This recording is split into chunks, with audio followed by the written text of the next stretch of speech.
Good evening students. कल हमने आपको एलील्स बताए थे। आज मैं आपको बताऊंगी होमोजाइगस और हेटेरोजाइगस कंडीशंस क्या होती हैं। मैंने यहाँ पर डेफिनेशंस लिखी हुई हैं। कल मैंने आपको यहाँ पे समझाया था कि गुणसूत्र हमेशा पेयर में होते हैं। एक मैटरनल होता है और एक पैटर्नल होता है, एक माँ से आता है और एक फादर से आता है। और आपको ये समझाया था मैंने कि सपोज़ यहाँ पे ये लोकस है। लोकस मैंने आपको बताया था यहाँ पे कोई जीन स्थित होता है। जैसे एक लोकस ये है, दूसरा लोकस ये है। तो इस लोकस में आप देख रहे हैं या इस जगह पर आप देख रहे हैं जीन उपस्थित है। ठीक है, यहाँ पर कोई जीन नहीं है। समझ रहे हैं आप मेरी बात? गुणसूत्र में सपोज ये हमारा डीएनए है।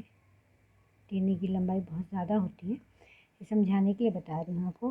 केवल यहाँ से लेके यहाँ तक का पोर्शन यदि जीन की तरह काम कर रहा है, यानी ये यूज़फुल है। ये डीएनए से डीएनए बनाएगा, फिर इससे आरएनए बनेगा और फिर इससे प्रोटीन बनेगी। ठीक है।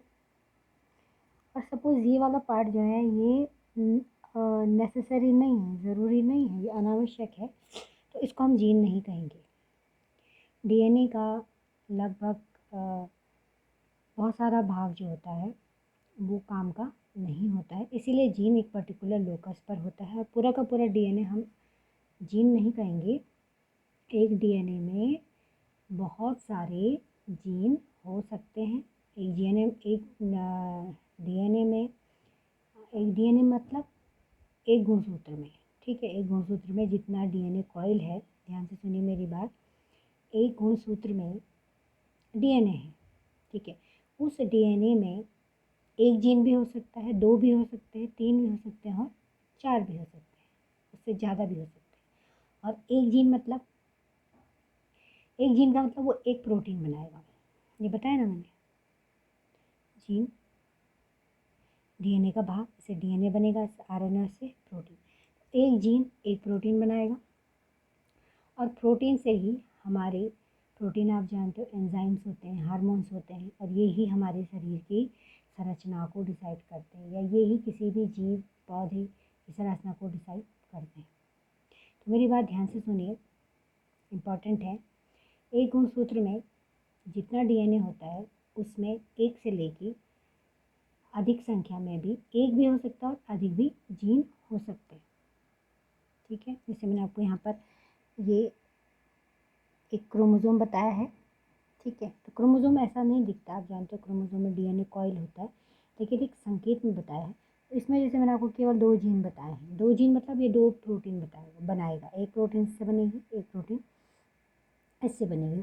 और मैंने बोला जैसे ये प्रोटीन हो सकता है कि लंबाई को डिसाइड करने वाली प्रोटीन है। जैसे ह्यूमन के केस में ग्रोथ हार्मोन्स बनता है, वृद्धि हार्मोन, क्योंकि वृद्धि हार्मोन प्रोटीन है। तो कितना प्रोटीन बनेगा, ये कितना ज़्यादा बना रहा है, कम बना रहा है, यही तो डिसाइड करेगा आपकी लंबाई को। और हो सकता है ये दूसरा वाला जीन किसी और गुण को डिसाइड करता, कोई और प्रकार की प्रोटीन बनाता हो, किसी और गुण को आप डिसाइड करते हो। तो यहाँ पे अब समयुग्मजीय विषमयुग्मजीय क्या है कि अगर माता से आने वाला गुणसूत्र, ठीक है, और पिता से आने वाले गुणसूत्र में किसी एक लक्षण के लिए, किसी एक प्रोटीन को बनाने वाले जो जीन है, अगर वो एक समान है, उनकी संरचना एक समान है, तो वो समयुग्मजीय है। ठीक है, लेकिन वो थोड़ा सा उनमें अंतर है। देखिए, डिसाइड तो वो प्रोटीन ही बनाएंगे, लेकिन थोड़ा सा कहीं क्षार में अंतर हो जाता है, या ग्रोथ हार्मोन्स ज़्यादा बनेगा या कम बनेगा, ये डिसाइड ये करते हैं। इनका रेगुलेशन इन जीन से होता है, नियंत्रण इन जीन से होता है। तो अगर वो दोनों समान है तो वो समयुग्मजीय है, और अगर वो अलग अलग है तो वो विषम युग्मजीय है। ठीक, जैसे मैंने यहाँ पर ये दिखा रखा है आपको कि ये माता से आने वाला कैपिटल टी है और फादर से आने वाला भी कैपिटल टी, यानी कि दोनों जो आपको जो जीन मिले हैं वो समान है, तो वो समयुग्मजीय है। देखिए, या हो सकता है कि माता से आने वाला जो जीन है वो स्मॉल टी है और पिता से आने वाला जीन भी स्मॉल टी है, तो दोनों क्या एक जैसे हैं ना, इसीलिए इसको समयुग्मजीय ही कहेंगे। हेटेरोजाइगस यानी पिता से आने वाला जो जीन है वो अलग प्रकार का है, अलग है थोड़ा सा, और माता से आने वाला थोड़ा अलग है, यानी एलील के दो रूप थोड़ा अलग है। जैसे कैपिटल टी स्मॉल टी, तो उसको हेटेरोजाइगस हम कह देते हैं। ठीक है, ऐसे और भी बहुत सारे लक्षण हैं, जैसे सपोज ये कैपिटल बी है, कैपिटल बी ये संयुग्मजी है, स्मॉल बी संयुग्मजी। देखिए हम इनको दो में लिखते हैं, दो में क्यों लिखते हैं, क्योंकि एलील दो रूपों में पाए जाते हैं जनरली, कुछ उदाहरण छोड़ दें, जैसे मैंने कल आपको बहुविकल्पी एलील बताए थे। इसी प्रकार ये इस प्रकार से भी हो सकता है, कैपिटल ए कैपिटल स्मॉल ए ये संयुग्मजी हैं, और कैपिटल ए स्मॉल ए ये विषमयुग्मजी। ठीक है, तो किसी भी लक्षण के लिए जो जीन है उनके जो एलील हैं समजात गुणसूत्र पे, इनको समजात बोलते हैं, क्योंकि एक जैसे गुणसूत्र एक साथ आ जाते हैं। तो यदि वो जीन जो है एलील एक समान है तो होमोजाइगस, अलग अलग प्रकार के हैं तो हेटेरोजाइगस। ठीक है, तो इसको आपको समझना है कि कैपिटल टी एक साथ है तो ये समजात है, स्मॉल टी एक साथ है तो एक साथ है, तो ये समजात है। ठीक है, ये लंबाई के लिए जीन है, कैपिटल टी स्मॉल टी एक साथ है तो ये विषम युग्मजी। ठीक, नेक्स्ट है प्रभावी और अप्रभावी। अप्रभावी और अप्रभावी क्या होता है, देखिए यहीं पे मैं आपको समझा देती हूँ। ये समजात गुणसूत्र हैं, कैपिटल टी स्मॉल टी। ठीक है, देखिए ये क्या है, कैपिटल टी समजात अवस्था में है। ठीक, और ये स्मॉल टी किस में है, समजात अवस्था में। अब मैं इसी की एक फॉर्म और लिखती हूँ, कैपिटल टी स्मॉल टी। ठीक है, इसका भी यही फॉर्म होगा, कैपिटल टी स्मॉल टी। ठीक है, दोनों के लिए कॉमन है, चलिए लिख देते हैं इसके नीचे। ठीक है, तो ये इसमें आप देखिए, इसमें कैपिटल है, तो यहाँ पर ठीक है इनके जो दो रूप हैं, एलील के दो रूप हैं, ये समजात है तो ये लंबा दिखेगा, क्योंकि कैपिटल टी लंबा पेड़ बताता है, स्मॉल टी छोटा पेड़ बताता है, और ये क्या होगा, छोटा होगा। स्मॉल टी क्या होगा, छोटा होगा।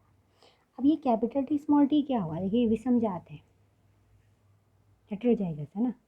यहाँ पर ये पौधा कैसा दिखेगा, क्योंकि यहाँ पर ज़्यादा लंबा बनाने वाला जीन भी है और छोटा बनाने वाला जीन भी है, तो ये कैसा दिखाई देगा, ये लंबा दिखाई देगा। क्यों, क्योंकि ये जो पेड़ को अधिक लंबा करने वाला जो जीन यहाँ पे मौजूद है, देखिए पेड़ की लंबाई के लिए दोनों जीन मौजूद हैं, एक से बहुत लंबा होता है, एक से वो लंबाई नहीं बढ़ पाती है। लेकिन अगर दोनों एक साथ हैं, ज़्यादा लंबाई बढ़ाने वाला और लंबाई ना बढ़ाने वाला, तो पौधा कैसा होता है, तो पौधा लंबा होगा। क्यों, क्योंकि ये प्रभावी हो जाता है, ये डोमिनेंट हो जाता है, ये अपना प्रभाव दिखा देता है। तो अपने प्रभाव को दिखाने के कारण इसका प्रभाव छुप जाता है, यानी पौधा छोटा होने से बच जाता है, ये तो लंबे ही होंगे ना, क्योंकि दोनों जीन क्या है, कैपिटल टी है। लेकिन यहाँ पर इस कैपिटल टी ने इस स्मॉल टी के प्रभाव को छुपा दिया, इसने इस पौधे को भी लंबा बना दिया, तो यहाँ पर कैपिटल टी प्रभावी जीन है। ठीक है, अब जो स्मॉल टी है, देखिए स्मॉल टी केवल कब, प्लांट छोटा कब रहेगा, एक ही कंडीशन में, जब इसका ये स्मॉल टी समजात अवस्था में हो। अगर ये विषमजात अवस्था में आएगा तो ये कभी भी छोटा नहीं रहेगा। ये छोटा कब रहा, जब ये विषमजात अवस्था में आया तब ये छोटा दिखाई दिया। क्यों, क्योंकि यहाँ पर इसको प्रभावी करने वाला कोई जीन नहीं है, इसके ऊपर हावी होने वाला कोई जीन नहीं है। समझ गए, तो कैपिटल टी और स्मॉल टी जो दो जीन हैं, अगर ये एक साथ आते हैं तो कैपिटल टी प्रभावी होगा और इसको प्रभावी जीन कहते हैं, क्योंकि ये इसके प्रभाव को छुपा रहा है, छोटे होने के गुण को छुपा रहा है। तो छोटा स्मॉल टी अप्रभावी जीन है।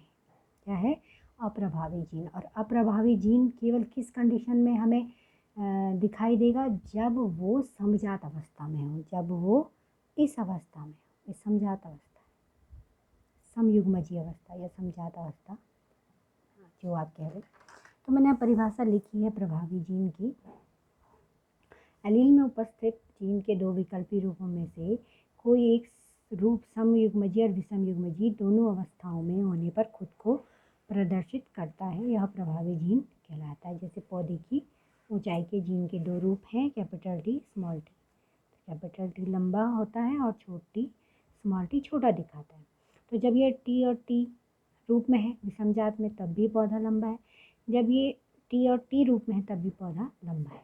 तो टी प्रभावी जीन है, यानी ये समजात और विषम युग्मजी और विषम युग्मजी दोनों अवस्थाओं में होने पर प्रभावी रहेगा। जबकि अप्रभावी जीन कब दिखाई देगा आपको, जब यह केवल और केवल आपका समयुग्मजी रूप में होगा।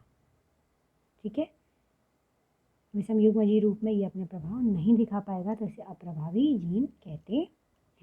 ठीक है, एक इजी वे में समझने के लिए कैपिटल लेटर हमेशा प्रभावी होता है और स्मॉल लेटर को हम अप्रभावी मानते हैं मेंडल के नियम में। अब यहाँ पर एक नई चीज़ आप देख रहे हो, पुनेट स्क्वायर, पुनेट चतुष्क। तो पुनेट ने इसको बनाया था, आरसी पुनेट ने। ये एक ग्राफीय निरूपण होता है जिससे हम ये पता कर सकते हैं कि हमने एक लंबे पौधे को और एक छोटे पौधे को संकरित कराया तो अगली पीढ़ी में जो जीनोटाइप आएंगे, देखिए जीनोटाइप मैंने आपको बताया है पीछे, जीनोटाइप है उनके जीन कैसे हैं, तो जीनोटाइप की संभावित प्रायिकता क्या होगी। ठीक है, उसको कैलकुलेट करने के लिए पुनीत ने एक चतुष्क बनाया था, एक चार खाने वाला एक संरचना बनाई थी। जैसे सपोज ये लंबा पौधा है तो ये एलील के रूप में हम लेंगे कैपिटल टी शुद्ध लंबा है, ये शुद्ध बौना है स्मॉल टी। तो चतुष्क बनाने के लिए हमने क्या किया, पहले इसके युग्मक बनाए। ठीक है, युग्मक बनाए मतलब आप जानते हो कोई भी 2n होता है तो हम उसके n और n बना लेते हैं, इसीलिए तो उसको समयुग्मजी और विषमयुग्मजी का गैमीट बने। गैमीट का मतलब क्या है, एक में माँ के क्रोमोसोम गए, एक में फादर के क्रोमोसोम गए। ठीक है, अणुसूत्री विभाजन जब हमने पढ़ा था तो यहाँ पे दो गैमीट बनेंगे, इससे कैपिटल टी और इससे भी दो गैमीट बनेंगे स्मॉल टी। स्क्वायर में क्या करना हमने, स्क्वायर में हमने ये देखिए ये हमने मेल लिया है, मेल के गैमीट हमने ऊपर लिख दिए कैपिटल टी और ये फीमेल है, इसकी गैमीट हमने नीचे रख दी स्मॉल टी। अब क्योंकि दो कैरेक्टर ऊपर है और दो कैरेक्टर नीचे है तो 2 और 2 4, हम 4 चैम्बर बनाएंगे। फिर हमको कैसे क्रॉस करते हैं, इसको इसके साथ करते हैं कैपिटल टी स्मॉल टी, इसको इसके साथ कैपिटल टी स्मॉल टी। ठीक है, फिर इसको इसके साथ कैपिटल टी स्मॉल टी, इसको इसके साथ कैपिटल टी स्मॉल टी। तो क्योंकि क्या है यहाँ पे कैपिटल टी है और स्मॉल टी है, दोनों है, तो प्रभावी कौन होगा, लंबा। ये कैसा दिखाई देगा, लंबा। ये भी कैसा होगा, लंबा। ये भी लंबा, ये भी लंबा। ठीक है, लेकिन इन सब के जीनोटाइप कैसे हैं, कैपिटल टी स्मॉल टी। सबके जीनोटाइप कैसे हैं, कैपिटल टी स्मॉल टी। तो पुनेट स्क्वायर से हम एक प्रायिकता निकाल सकते हैं कि आने वाली पीढ़ी में हमको किस प्रकार के जो पौधे मिल रहे हैं हमको, उनका जीनोटाइप क्या है। ठीक है, देखिए बाहर से तो लंबा दिख रहा है ना, पौधा लंबा दिख रहा है, लेकिन लंबे की दो पॉसिबिलिटी हैं। दो पॉसिबिलिटी कौन कौन सी हैं भाई, वो कैपिटल टी भी हो सकता है, कैपिटल टी स्मॉल टी भी हो सकता है, दोनों लंबे हैं। हमें तो बाहर से लंबे दिख रहे हैं, लेकिन जीन की प्रायिकता क्या है, जीन कैसा है, इसको ज्ञात करने के लिए पुनेट स्क्वायर का हम प्रयोग करते हैं। ठीक बेटा, इतना करिए आप, इससे आगे मैं आपको नेक्स्ट वीडियो में बताऊंगी।